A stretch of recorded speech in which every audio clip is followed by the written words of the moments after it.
Hi there, I'm Todd Leet, and welcome to U.S. History with Leet. Today we're going to talk about the American Revolution Part 3, but first let's find these notes. So go ahead and open up your web browsers and point them to my website, www.toddleet.com. Once you're there, go ahead and click on U.S. History, because that's the class we're talking about today, and scroll on down to Unit Number 5, the American Revolution. You want PowerPoint Part 3 Alt. PowerPoint Part 3 Alt is the set of notes we're going to go ahead and do today, so go ahead and click on that, and it'll open up the PowerPoint in a separate window, which you can then go ahead and follow along with. There's also a Word document with my paper notes as well. But first, let's go ahead and get into the lesson, the American Revolution Part 3, Battling for Freedom. Welcome to the American Revolution Part 3 Alt. This is a very similar set of notes to my regular American Revolution Part 3, which you can find on my website, www.toddleet.com. But this alternate Lesson 3 is just condensed a little bit. I've gone ahead and taken out some of the information about military strategy and a couple battles.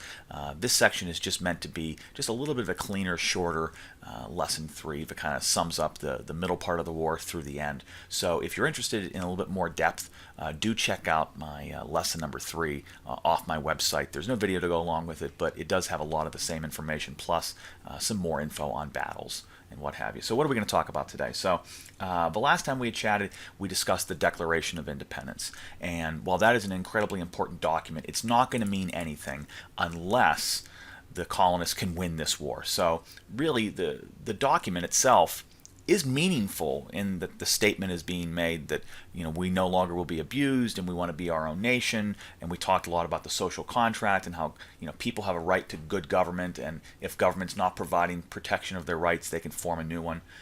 But that only means something if we win this war, because obviously England is not just because they receive a copy of the Declaration going to let us go. They believe that we are rebels. You know, this is an insurrection. So what we've got to do is we've got to win. We've got to win the Revolutionary War in order for the Declaration of Independence to mean anything. Because if we lose the war, we're not a free country. If we lose the war, all the guys who sign that document are going to get killed. They'll all be arrested for treason and hanged. And it won't mean anything at all. So we've got to win this war. And that's going to be incredibly, incredibly difficult, because the colonists, you know, are now a country on paper because we've declared our independence. So, you know, you're looking at 13 states, not 13 colonies. But that doesn't mean that this is going to be any easier task just because they're 13 states united.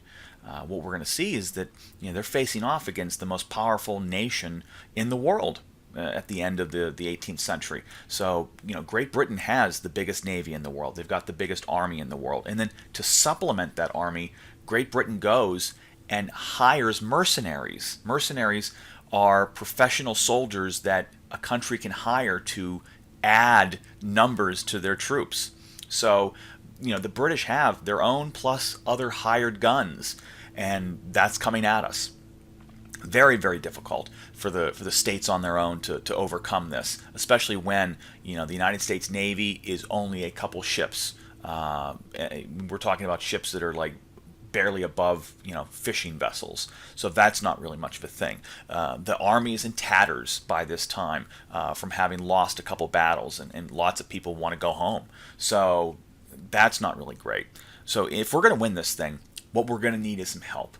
And that help can only come from one country. The only other country other than the United States that cannot stand Great Britain, and that is France. France would make an excellent partner for us in this war because they hate the British too.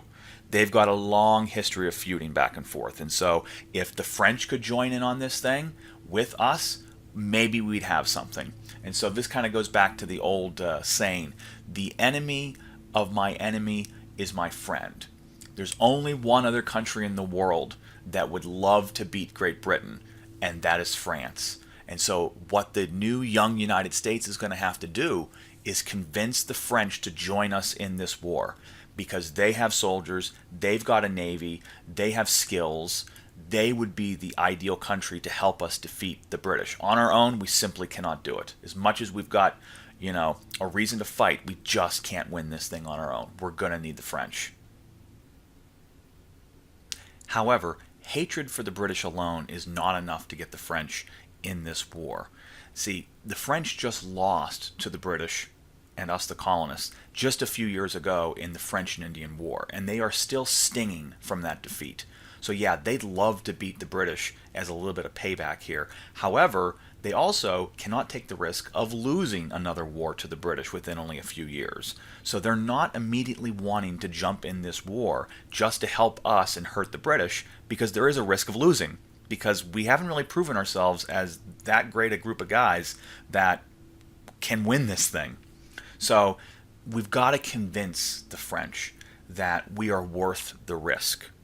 And the way in which we can convince the French is by winning on the battlefield. So by this time, John Adams and Ben Franklin, who after they signed the Declaration are sent by the Second Continental Congress to France. So they get on a boat, they cross the ocean, dangerous because who knows, if they're going to run into any British guys.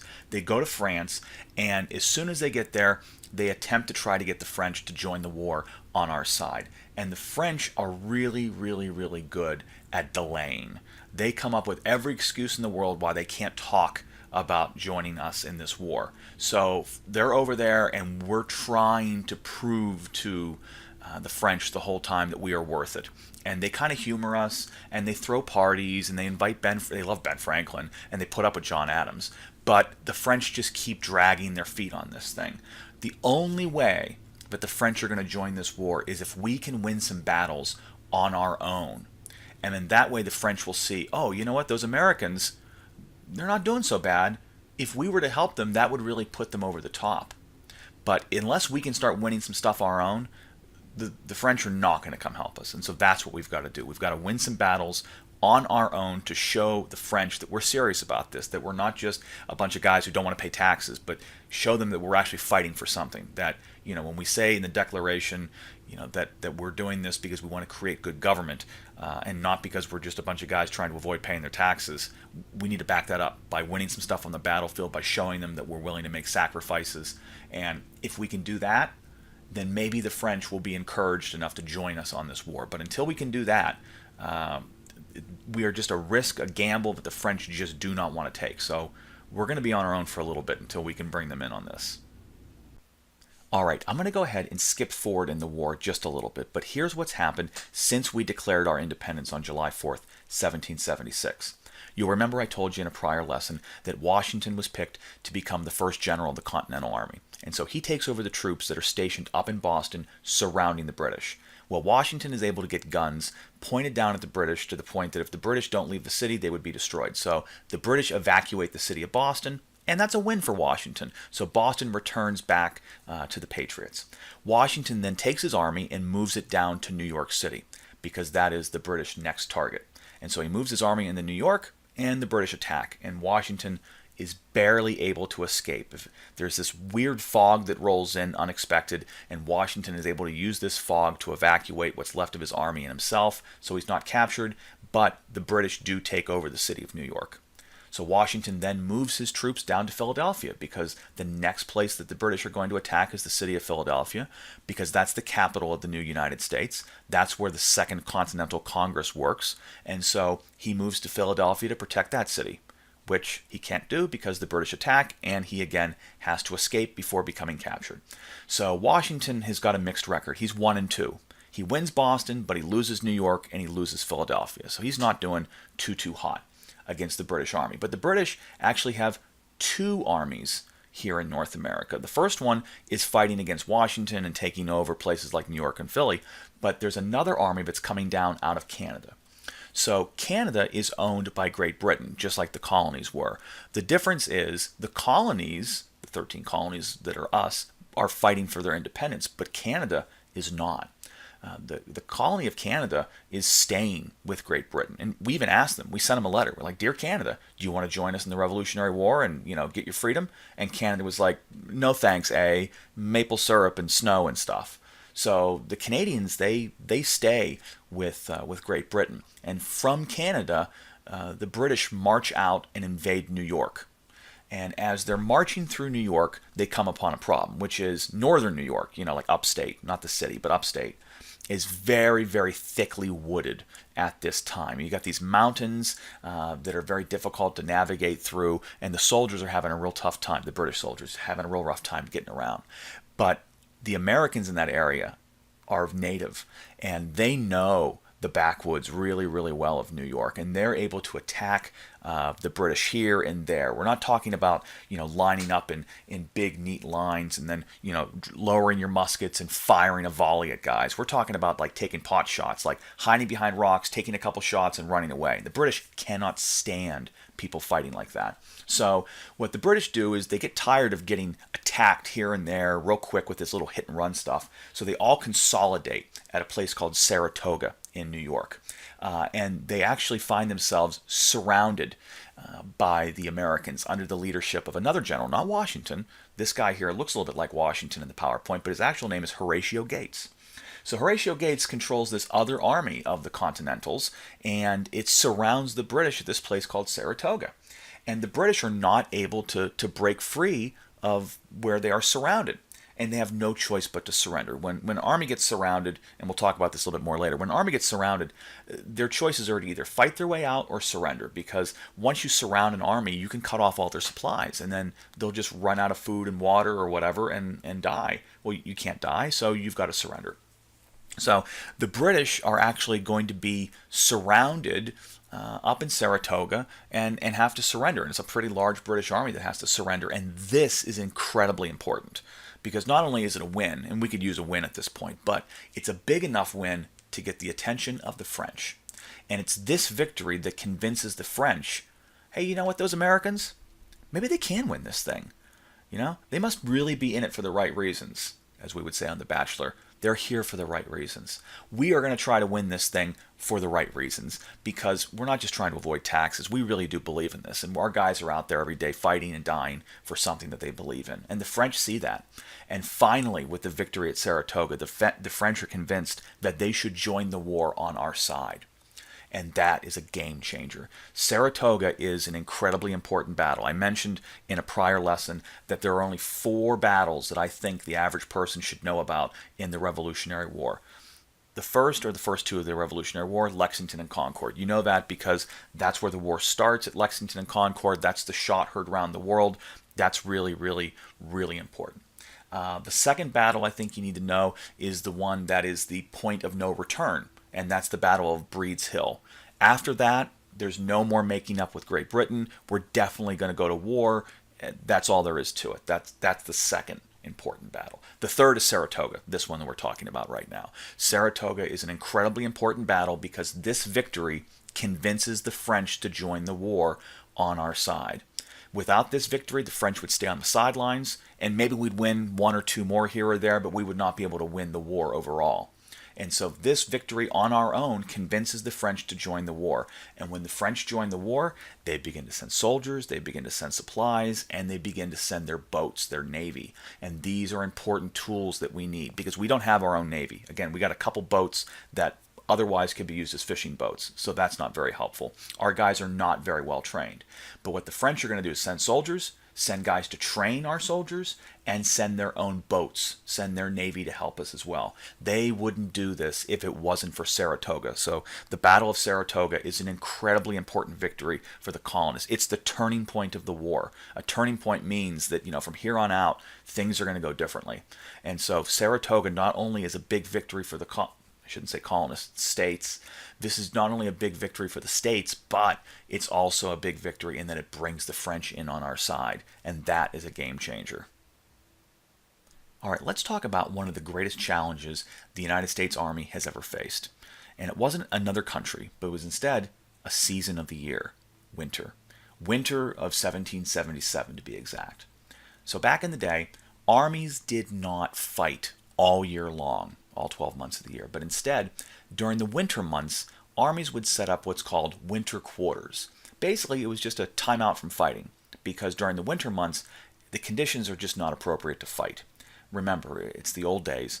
There are no trucks, there are no tanks. The way in which people get around is by horseback or horse-pulled wagon or carriage, or just by marching on foot.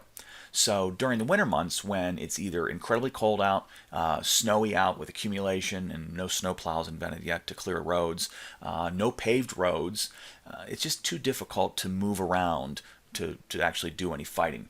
So what armies would do is they would take a timeout and they would build a camp and they would stay there until the spring thaw, when the ground would harden up again and you wouldn't be at risk of snow or the ground turning to mud.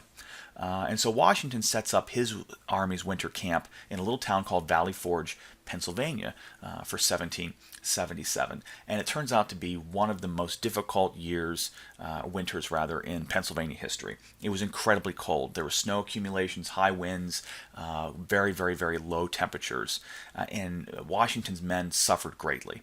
So he starts the winter at Valley Forge with 12,000 soldiers, and immediately his guys fall sick due to not having enough food, due to frostbite, due to not having proper medical care, due to getting hypothermia because they haven't got enough firewood to keep fires going, to keep men warm. And then disease is rampant as well. Guys were using latrines, outdoor bathrooms that were very, very close to where they also would eat. And so there was a lot of cross-contamination, if you get with what I say, without me really having to spell it out. It's pretty disgusting stuff. And Washington's men were in really, really bad shape. At one point, they were eating boot soup. And that's exactly what you think it is. So boots are made of leather. For the guys who were still lucky enough to have boots at this point, they would boil a pot of water and then put their boots in the water and boil out some of that leather flavor, I guess, into the water to make a broth. And that's what guys were eating at one point. That's if you were well enough to even eat. But there were plenty of guys who were on death's door. And so during that wintertime, Washington starts with 12,000 guys at camp, but he loses 2,000 guys, not to British bullets, but to disease or exposure. That just means the cold or malnutrition, not having enough food. It was a really, really, really difficult winter at Valley Forge, the worst that the American Army has ever faced. And yet, during that winter, his guys grew a little bit closer as a unit, and I think there was a lot of cohesion. Like guys started to say, hey, we're in it to win it. I'm not sitting through this winter for nothing. If I didn't care about this, I'd go back home to my warm bed, but instead I'm going to stay here. And there's a lot of things that happen at Valley Forge that help us kind of turn this war around, but it's certainly a tough winter. So as I mentioned, there were a couple good things to come out of the winter at Valley Forge. And one of those things was the addition of some new soldiers to Washington's army. But these weren't Americans, but rather foreigners from Europe. Two individuals who had come across the ocean to help the American cause for independence. And these men are going to help train and lead Washington soldiers in battle toward victory. The one on the top left there is a Prussian military officer by the name of Baron von Stuben. Prussia is a country that no longer exists, but it used to be about where Germany is today. And so von Steuben was a Prussian officer who was at the top of their military. He was a very well distinguished and honored soldier, but he was forced into an early retirement when it was discovered that he was gay. So being gay back in the day was not something that you wanted people to know about, especially in the European military circles. And so he was forced into retirement. But he's a soldier, and he can't just stay home and watch people fight. He's got to be involved in these things, and he's brilliant. I mean, this is a guy who knows everything there is to know about military formation, about military techniques, about military training. I mean, the guy is absolutely brilliant. And so he decides to come to America and help Washington train his army. Because if you remember, I've mentioned this before, George Washington has no formal training as a military officer. He learned a little bit under the British during the French and Indian War, but he is by no means, a military master tactician. This is not really his thing. So von Steuben comes in, and he, even though he has, a very limited grasp of English, he begins to train Washington's army that winter while they're at Valley Forge. Probably helped them to take their mind off the cold. And so he goes through the motions of showing these guys, how to hold and clean a musket, how to march, how to take orders, how to give orders. He gives them some semblance of discipline. And when I say discipline, I don't mean like he didn't beat them. What I mean is like he gave them some order He gave them some definition as to what they were doing out on a battlefield. Very, very important military training that his soldiers, Washington's, just simply did not have, because they're just a bunch of volunteer farmers and doctors and lawyers and drunks. They don't know anything about military. But von Steuben is a big, big part in turning Washington's army into a fully trained force. And so that's a very, very important role. And von Steuben becomes one of Washington's most trusted advisors and trainers. The other individual is the Marquis de Lafayette. That's the guy on the bottom right there. He's a Frenchman. So when the French have decided to join the war, they send Lafayette over to kind of hang out with Washington and get a feel for what is he like? What are the American soldiers like? What are the advantages that the American army has? What are some of our weaknesses? Where can the French help us, and where do we not need their help so much? And so Lafayette goes over, hangs out with Washington, and becomes one of Washington's top aides. I mean, like, Washington trusts Lafayette as much as anybody else in the American army. And Lafayette continually lobbies the French government to send troops, to send ships, to send weapons and ammo and other supplies. And so Lafayette is an incredibly important figure in the American army, even though he's not American himself, because it is his advising of Washington that helps a lot in battles, and it's his lobbying, trying to get the French to send more and more help, that really does get us more soldiers, more ships that we can use to fight this war. So these two individuals, Baron von Stuben and the Marquis de Lafayette, these are two individuals who are not American, but we can thank as much as any other American for helping us win this war. And it could not have been done without either one of them. The American army would not have known how to fight in battle against the British without the training of von Steuben, and the French would not have sent as much help as they did without the Marquis de Lafayette's lobbying them to send more and more help, because he believed that we were worth it, and he believed and made the French believe too that they could make the difference. And these two individuals we truly do owe a good part of our independence to. After their loss at the Battle of Saratoga, the British decide to reorganize and come up with a new game plan for how to win the Revolutionary War. And so what they do is they put a new general in charge, and this guy's name is Cornwallis, and he decides to start fighting from the south northward. So instead of fighting in the middle colonies, where he could be surrounded at any one point by people from the south, middle, or New England colonies, he decides that he is going to move his army to the southern part of the new United States, or what he thinks are colonies still, and start and work his way from the bottom to the top, knocking out one state at a time, turning them back into colonies. And so he moves down to Georgia and then South Carolina with the plan of, starting south and moving his way north slowly but surely along the way. And he does have some success. The city of Savannah, Georgia falls back into British hands. The city of Charleston, South Carolina falls back into British hands. And he makes his way through North Carolina and then eventually up into Virginia. But it's the Virginia visit that's going to cause Cornwallis some problems.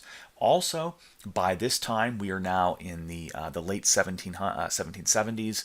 It's about 1780 now. The French are now fully involved in the war, which means the French are now sending soldiers, they're sending supplies like ammunition and powder, and they're also sending, most importantly, their navy. So now we have the British Navy versus the French Navy. So their two ships will fight each other, and now we have got French army soldiers fighting alongside American army soldiers on the ground as well. So Cornwallis is having a lot of success again throughout the South, in Georgia, South Carolina, North Carolina, but it's when he rolls into Virginia that he's going to find some trouble.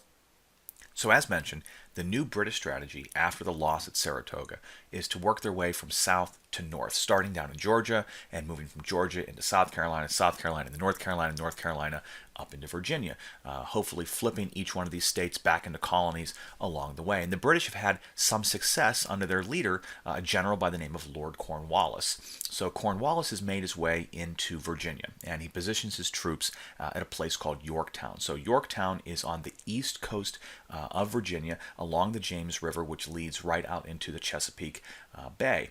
And Cornwallis does this thinking that his British Navy will be showing up soon with more soldiers and more guns and supplies, and so that's why he is positioned in this location. However, before he can do that, the Americans and the French show up. So if we look at this map here, you'll see that Yorktown is the red dot on our map right here, and that is right on the Chesapeake Bay, which leads into the Atlantic Ocean.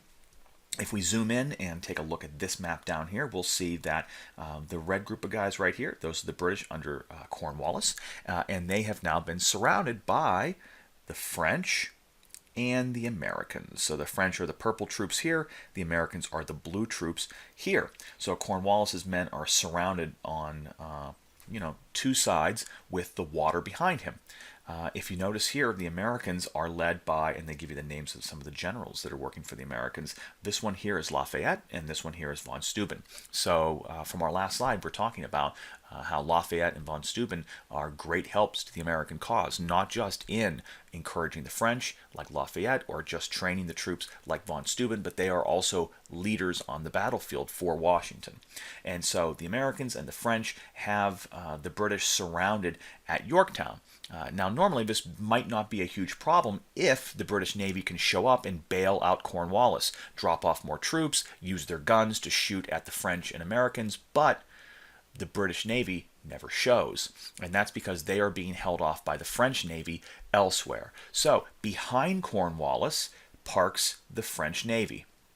And in front of Cornwallis, he's got the French army and the American army. So he is effectively cut off from all sides. He cannot escape by water because the French Navy is behind him, and he cannot break through in front of him because the French and American armies are in front of him.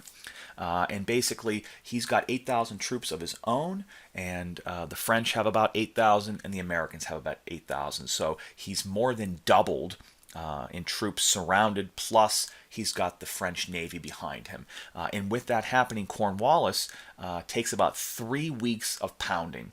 So for 3 weeks, the French Navy behind him is bombing him, and for 3 weeks, the American and French armies in front of him are pounding him.